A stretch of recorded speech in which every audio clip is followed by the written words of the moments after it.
Another new development tonight in that scandal at ICBC involving damaged vehicles that were rebuilt at the company's research and training facility and then sold without proper disclosure. We first uncovered the story nearly 3 months ago, and since then, the RCMP has launched a full investigation. Tonight, Brian Coxford tells us the investigation now apparently includes motorbikes, and that ICBC is willing to go to great lengths to keep it quiet.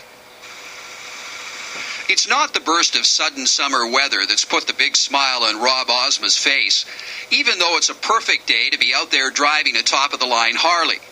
What's made Rob's day is that surprise phone call from ICBC. The fellow on the phone from ICBC said that my bike had been in an A, a fatal, or B, a high claims injury. And that came as a total surprise to you? Oh, totally.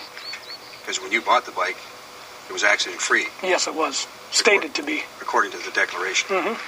This is the bike Rob used to own, the one ICBC investigators called him about. A 1997 Harley Davidson Softail that he'd driven for 4 years.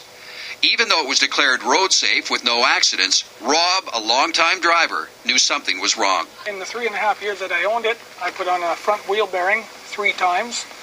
I always had a funny vibration more than any other Harley I've ridden. It was like little bumblebee stings under your feet. And the handlebars were always a little bit bent. Abnormal for a Harley. Yes. But it all makes sense now knowing you have an accident. It sure does.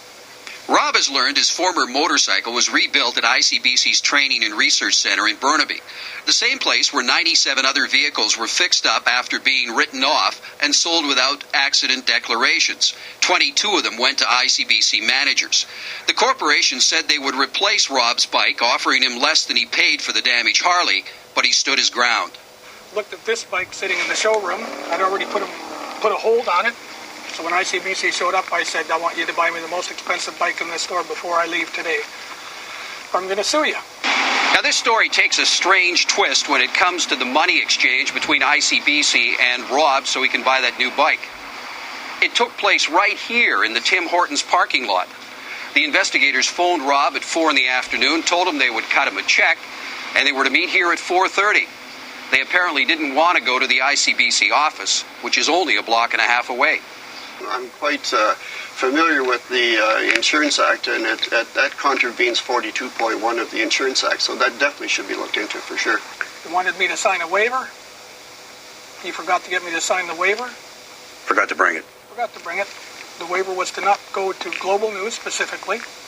I agreed not to go to Global, but you guys came to me. So at least I'm a man of my word. Rob's new Harley is a classic. The $23,245 ICBC check covered the cost. Rob paid the tax.